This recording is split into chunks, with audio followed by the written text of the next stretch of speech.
Let's do it. Last practice before the first regular season game, where do you see these guys heading into the regular season?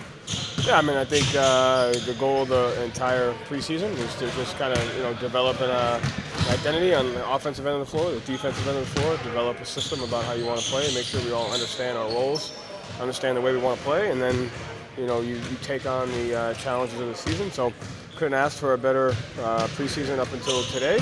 And now, we go into, a season where there's ever-flowing changes and challenges and opportunities, and we have to fight to keep that identity on both ends of the floor. At the same time, be flexible to what, either the game or parts of the season need, and, we have to be ready to do that. So, in a good place, but have to continue to get better, obviously.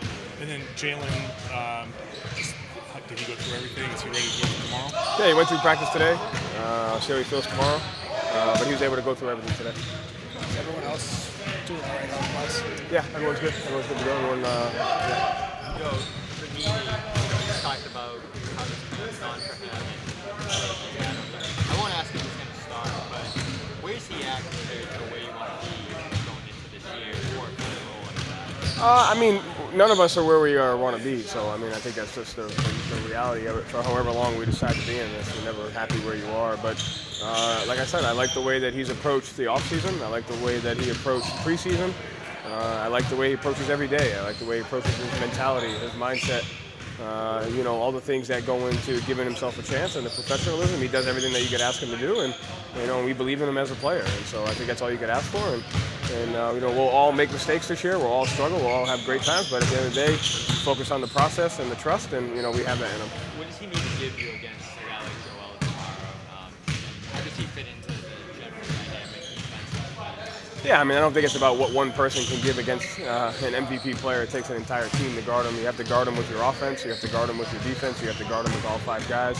You have to be able to throw different people at him. So I don't think that's, the question is how do we do it as a team? How do we defend them? How do we attack them? They also have other great players. They got great young players. They got guys that play hard. So it takes all five guys on both ends of the floor to be able to attack and defend. And we just have to keep that mindset and be able to execute on both ends. Jaylen said that Tom Thibodeau yesterday kind of shared with you guys some of the things that they try to do against him in the playoffs. How did that opportunity come about where he spoke to you guys about that? What did you take away from that? Well, I want to clarify that wasn't specifically, why he was here. I think it's more about he's been a friend for me for a long time, and obviously he coached there. He won a championship here, so it really is more. His presence is more about coming to learn the game and paying respect to a coach that has been here for a long time and has been in this organization and has hung a banner and anything that we can learn from him. So it just so happened that he happened to be the coach that knocked us out of the playoffs the year before. And so there wasn't much there from that standpoint. It was more just who he is as a person, the experiences that he's had as a player, also the gratitude for having a coach that has coached here, has won a championship here, and has coached great players around the league. And he just has wisdom beyond one series or one season. So it was more about that and just the respect for him. But it's great to have anybody who has been a Celtic before be here, and also it's great to have someone who has the experience that he has, to be able to share that with us. Just so happened he was in that situation.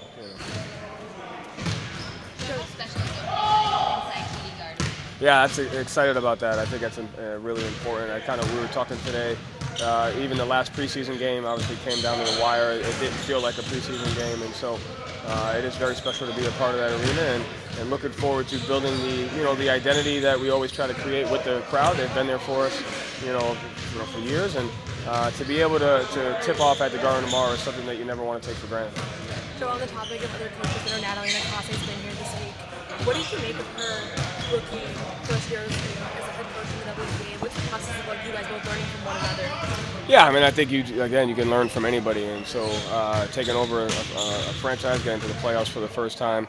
She also worked with Sam when doing with the Clippers, so there's relationships there, and it's just a matter of what can you take from other people's experiences and how can you pay the game forward to other people. So try to open that up to as many different people and sports and experiences as you can, and I think it makes us better and it helps us grow the game. As you get ready for opening night, has anything about your mental preparation or preparation in general changed last year to this year going into the game, and just also in general since you started? No, I mean, I think every year is going to be different because of the type of team that you have, the opportunity that you have, the system that you play. I think at the end of the day, what I've learned most is like by the time the game starts, you have to be ready to go to something that you may not even have talked about, and there's a plan. And most games, go the opposite way halfway through the game, and so you obviously want to. There's a non-negotiables and a structure to a game, but the game is really reads and your ability to make a quick decision in real time based on the information, not only that you have from the data and the analytics of a long time, but the information and the data that the last 10 possessions have given you or the first half has given you. So it's just kind of being prepared for the unknown and embracing that and kind of being ready to make quick decisions as best you can. I think that's something that you really learn and kind of lean into as much as you can. Joel, what can we make of the starting lineup tomorrow? Again, I mean, I'm not trying to make nothing. I think we have a lot of depth and we have a lot of guys, and I think we have the ability to play a bunch of different ways. And so, we're not going to go out of our way to do something like that on purpose, but we're always going to try to take advantage of the matchup and what we have. And so, and it's the same thing with who's starting, who's finishing, and I think all those things play into, because of the type of guys that we have, because we can go 10, 11 deep. It could be a combination of what's going well that night versus what gives us the best chance versus that matchup. But it's going to change. It's going to change a lot. Yeah. Along those lines, pro athletes are creatures of habit. They like to know when they're coming in, when they're coming out, all that stuff.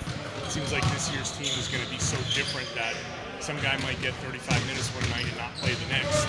How do you prepare these guys for that? How do you get guys who are creatures of habit to give into that? You talk about humility of like different roles, different nights. Yeah, I mean, I hope it's not as drastic as 35-0. I think, maybe 25-12 or something of that nature.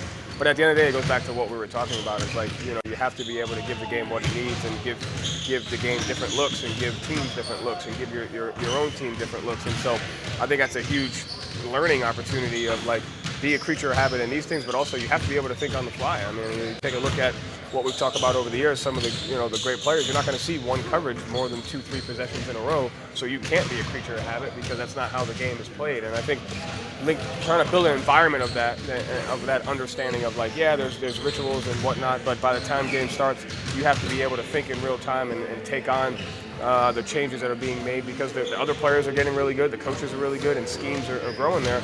So that can hinder you if you don't play with an open mind all the time. And that's something that we've really tried to work on, and it's a credit to the guys. I think they've embraced that.